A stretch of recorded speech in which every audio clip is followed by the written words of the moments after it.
All right, so let's talk about something that we previewed before and that you may know already about oil and gas law. If you all saw There Will Be Blood, if you haven't, I recommend that you do. You may remember the main character saying, I drink your milkshake. In other words, I am extracting oil from your land, my neighbor, because when I pump oil on my land, it's coming from a common pool that is under your land as well. What he's describing there is the rule of capture. So the rule of capture says if you produce oil and gas from a well that's on your land, it belongs to you. And so let's explore it, because the rule of capture, which maybe seemed like something well settled and that we all understood, has gotten more complicated in recent years because of fracking. So to start out with, let's talk about an old example of the rule of capture, this Kelly versus Ohio Oil case, which is from the 1897. It's on page 59 in your textbook. So in that case, the defendant allegedly located its wells so that they would drain the plaintiff's land. They were on the defendant's land, but the argument is, well, they're really draining the plaintiff's land. But the court says, nope, this is covered by the rule of capture. So basically, as long as the well is on the defendant's land, they're free to pump up the oil and gas, even if that oil and gas is actually migrating but from beneath the plaintiff's land. And so, why is that? Because remember, that's a little bit different than silver or other minerals where we say you own to the center of the earth. And the basic reason for it is that we don't know exactly what's happening under the earth. So I can draw you a pretty picture of a well drawing from a common reservoir, and I can show most of that oil coming from your neighbor's land or most of it coming from your land. But the reality is we don't have a very good idea. And certainly back in 1897, we didn't know where that oil came from. So there's no markers in the oil that tell you where it came from. You can't cut a cross section and look at it. Back in the day, even our drilling was relatively primitive. And so we frankly didn't necessarily know where that oil and gas was coming from. If you drilled right up next to your neighbor's land, we could assume, yeah, probably some is coming from your neighbors. But how much is coming from your neighbors? Is it, just a quarter or just 10%, or is it half of the oil? I mean, that depends on what that reservoir looks like underneath, layers and layers of rock, and we don't actually know how much is coming. So for simplicity's sake, courts adopted a rule that just says, look, if you pump it from on your land, then that oil and gas belongs to you. So that's the rule of capture. There's no liability for draining oil and gas from another person's tract. So effectively what that means is, regardless of what your theory of ownership is, you are subject to the rule of capture. So even in Texas, where we say that you have an ownership interest in that oil and gas underneath the ground, if your neighbor starts pumping and all of a sudden your oil and gas goes off to their well, that's not your oil and gas anymore. You lost it. Similarly, with a profit of pond, you have the right to pump oil and gas on your land, but if your neighbor ends up pumping it, you don't have any remedy against them. And so traditionally, the courts have said the only remedy is go and do likewise. If you're concerned that your neighbor is pumping oil that's really from your land, well, then you better go drill a well and start pumping yourself. Now, that is subject to the correlative rights doctrine. And the correlative rights doctrine basically said you're allowed to pump responsibly to try and extract as much oil and gas as you want. So you can try and make a profit and extract all the oil and gas on both your land and on your neighbor's land from a well on your own land. That's just fine. But if you somehow damage that well so it's less valuable overall because you're negligent or you pump at such a rate that it damages the reservoir and hurts everybody, well, then you're not just making a profit at your neighbor's expense, you're actually damaging everybody's recovery, and at that point you would be liable. So it's important to understand that those neighbors still have correlative rights with respect to each other, so that nobody's allowed to damage the reservoir through negligence or other bad actions. And what we'll see is that over time, states have begun to define correlative rights to also include restrictions on how fast you can pump and other things that are designed to make sure that everybody gets a fair chance at recovery.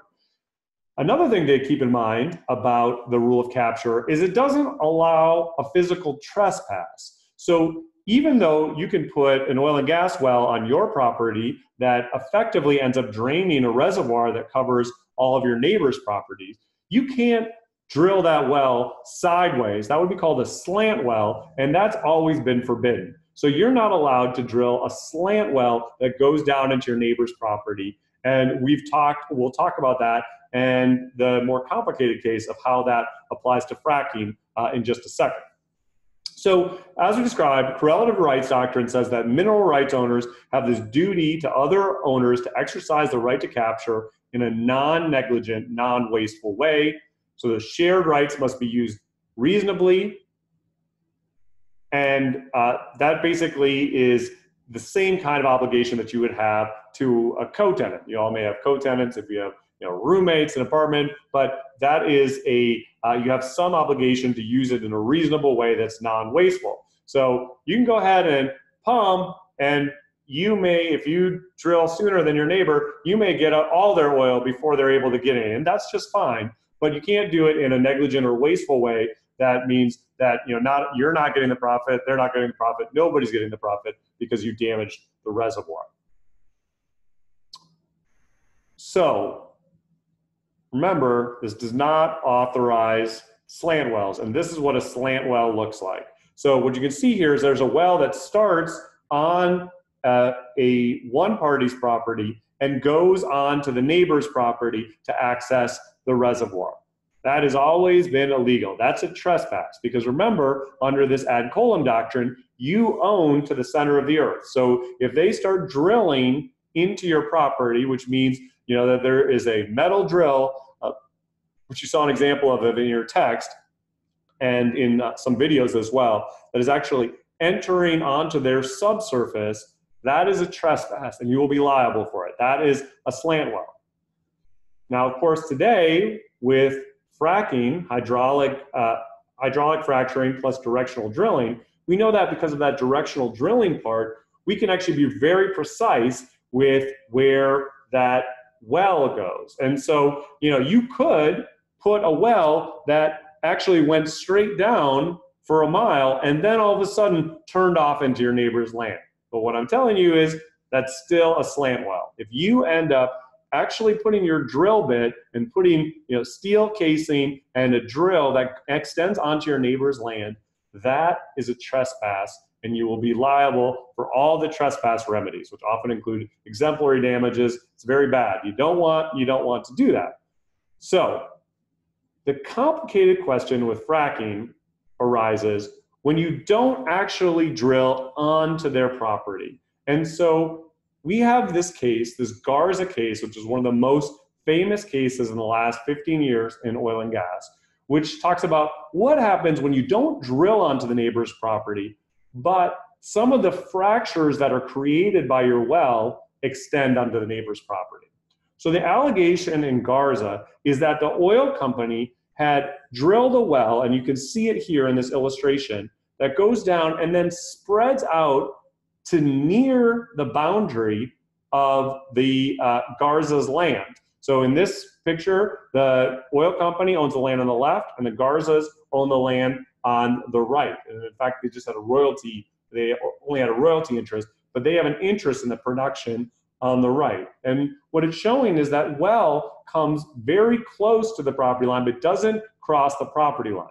The allegation that the Garzas had was that here, there are fractures extending from that well because of those little explosives and then the water that's forced down that extend onto our property. And as a result, some of the oil and gas that was trapped on our property is flowing back up that well.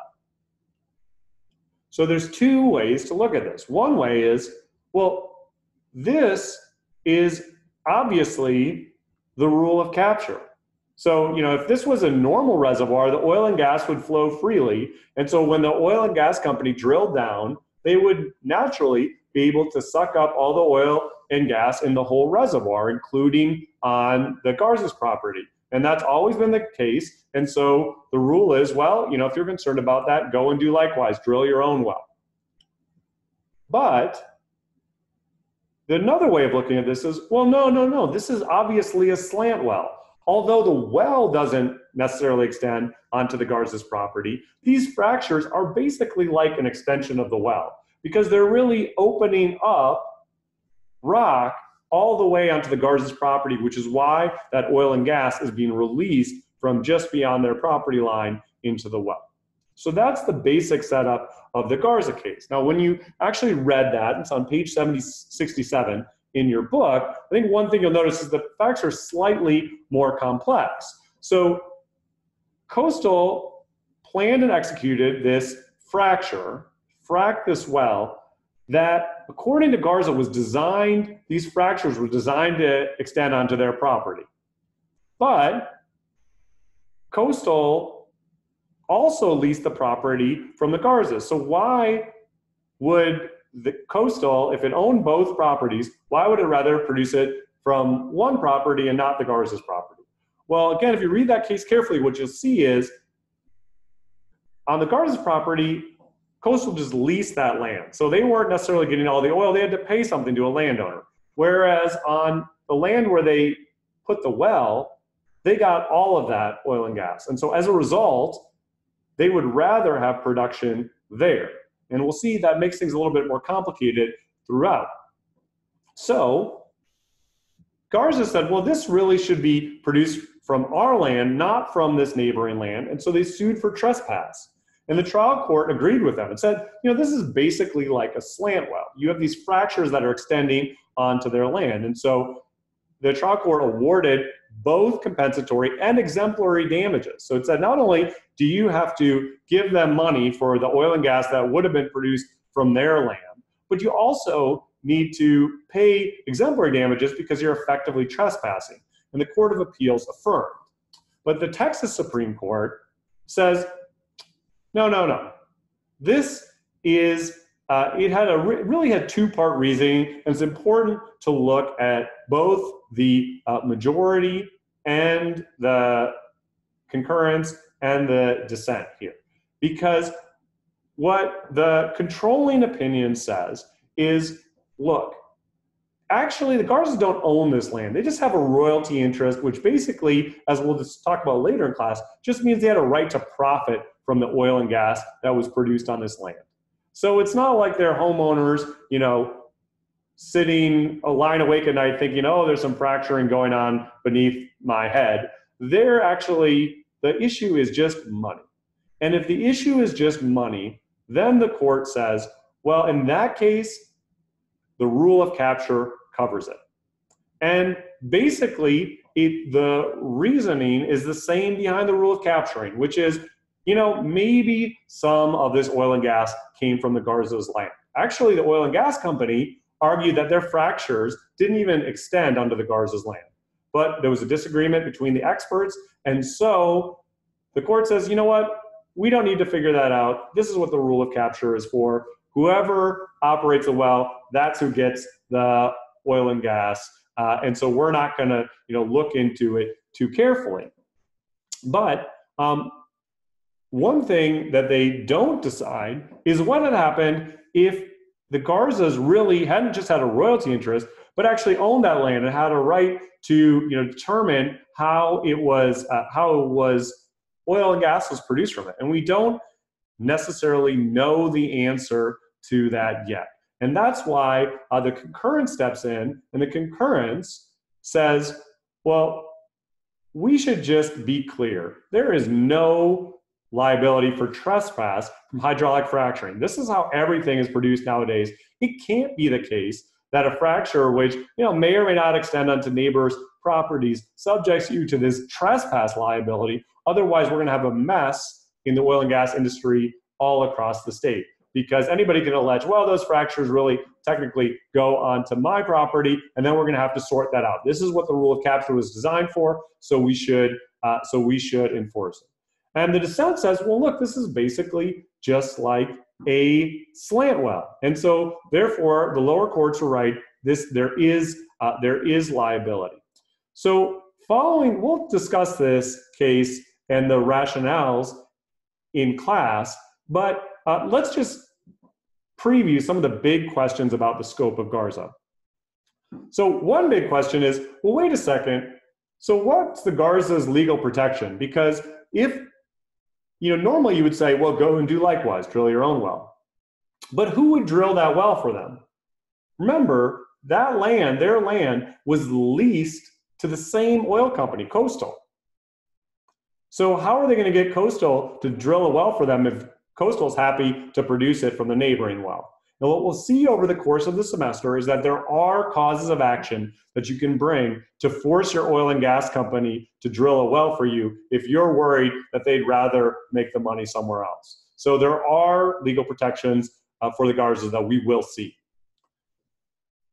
The next big question is, what if the suit had been brought by a mineral owner, right? So what if it hadn't been a royalty owner, but it had been a mineral owner, and they could just say, well, you know what, you're intruding on my land because you're shooting, water and sand onto my land. Would they have a cause of action? That's one of the big continuing uncertainties.